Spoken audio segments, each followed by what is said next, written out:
What's going on, y'all? My name is Brian Sanchez, and welcome to Living the Magic.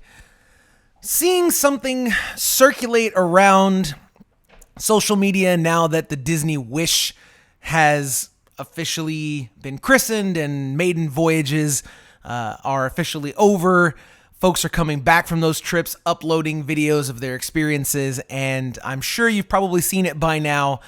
We're going to talk about this ridiculous cocktail that is available on the ship. If you're watching the video, this is called the Kyber Crystal Cocktail. It's available on the Hyperspace Lounge on the Disney Wish, which is Disney's newest cruise ship, and Star Wars themed bar, the whole nine. So as you can expect, signature cocktails and all that. And this thing is kind of making its way around the internet because it costs $5,000 for one cocktail. Now, Disney didn't say what is in this cocktail when they showed initial images and started talking about this signature drink that would be available at the Hyperspace Lounge aboard the Wish. And I think they still are kind of like, not necessarily hiding what's in it, but wanting it to be a bit of a mystery. And watching the reaction to this and seeing a few people actually get to taste it, at first my initial reaction was, why? Why do you do something like this? What is the point of a $5,000 cocktail? Is it worth it? Which this all kind of ties into the last video that we did. Is a Disney vacation still worth it? So if you missed that, definitely go back and check that one out. That was the last episode. And the point of this, I've kind of come to realize, is exactly what I'm doing right now. Someone who has not actually got to go and experience this is talking about it. Regardless of what is in this cocktail, this thing is making headlines. And this is the kind of free publicity and free advertising that Disney thrives on at this point. They know that all of the vloggers are gonna want to go and get their picture with the case that this thing comes in. There's a bit of a little presentation that kind of comes with it where you have to put in a secret code on the container, which is made, I forget what it's called in the Star Wars lore, but it is the container that carries Beskar, which is the the metal that the Mandalorians make their armor out of and that kind of thing. It comes from a background prop from Empire Strikes Back, which I absolutely love. There's a guy running through Cloud City in the background that's carrying this white jug with this little handle piece on top. It's an old ice cream maker that they kind of did a few little modifications to, and they made it into some kind of space prop or whatever back in the 80s. And the fan community and kind of ran with it. There was an action figure eventually that got released that of the character that had it in there. But the drink is served in that container.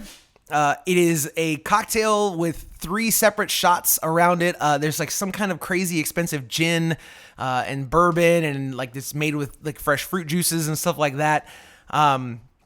I think regardless of what's actually in it, I don't think anyone is going to say that, yeah, it's a good value for money.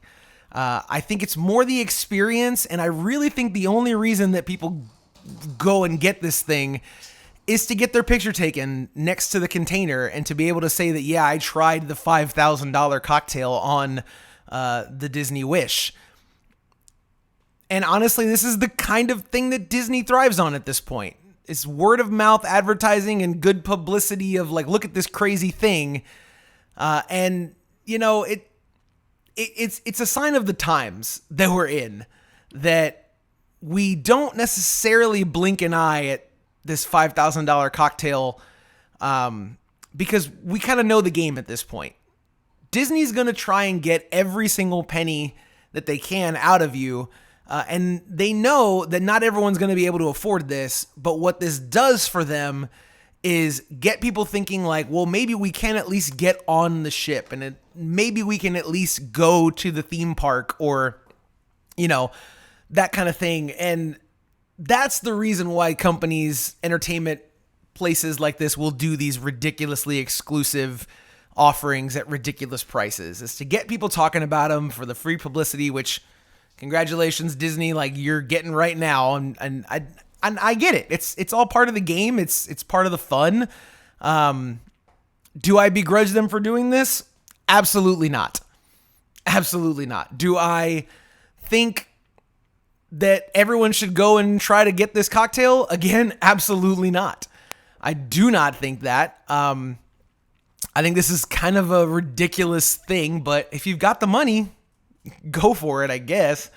But to me, this is the kind of ridiculousness that while we can point our fingers at and say what the heck is going on, is kind of symptomatic of the times that we live in. Like I say, the Instagrams and that kind of thing. Videos get made on YouTube. They get hundreds and hundreds of thousands of views, and it's just kind of where we are right now with theme parks in general. Like anything to get as much attention as possible, so that folks that maybe necessarily can't afford a $5,000 cocktail aboard the Disney Wish might spend a couple $100s and take their families to the theme park, or maybe another couple $1,000s to go and visit the parks for a few days. I mean, like in our last video, like I talked about with the, is it worth it? I priced out for a family of 4 to spend a week at the All-Stars and 5 days in the parks, and that came out to being less than what this cocktail costs. That came out to like $3,700, whereas this cocktail is $5. So it's kind of ridiculous, but it's fun. I think it is cool that they did put it in the little like Beskar carrying case. Again, I don't remember what it's called, the actual like term for the container, but I think it's fun that they're leaning into some of the lore and some of the deep cuts references to the movies and the shows and stuff. This kind of container did show up on The Mandalorian, which when I saw it get put down on a table on the show, it was really, really cool. So, at least they're leaning into the story with stuff like this. I mean, it's one thing to do these kind of things, but if they were just charging a ridiculous amount of money and it had nothing to do with what you saw on screen in Star Wars, I think maybe I'd bat a little bit more of an eye at it. But I'll give them a little bit of a pass on this one, because it is kind of fun. It is kind of ridiculous. And again, like I said, I don't begrudge anyone. If you've got the money and you want to spend $5,000 on this cocktail to get that picture, have at it, boo-boo, because, have fun. That's the whole point here, is just to have a good time, enjoy yourself, and to do the things that you want to do without being judged for it. So anyways, I don't expect many people to have actually experienced this thing, but if you have tasted it and you're watching this video, the crossover there is probably very, very low.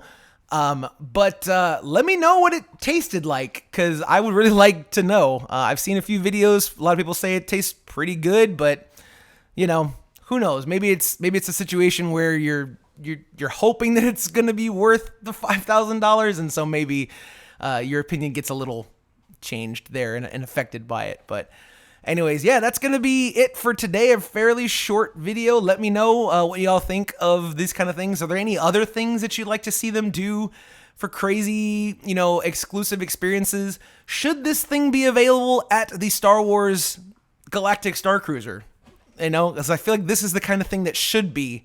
And I don't believe that it is. I think this is only available on the Disney Wish, but I could be wrong there. If someone knows, let me know down in the comments if I am wrong. So anyways, that's going to do it for me today, folks. Thank y'all so much for checking out the videos. I really do appreciate it. Again, if you missed our last one, which is a little bit of a conversation about, is Disney worth it still? I think there's a caveat to that. I think the answer is yes, but there is some caveats. If you want to know my opinions, definitely go back and check that out. And of course, make sure you're subscribed so you never miss any of these videos and conversations as they come up. But again, thank you so much for listening. We'll see y'all around. And as always, Kungaloosh!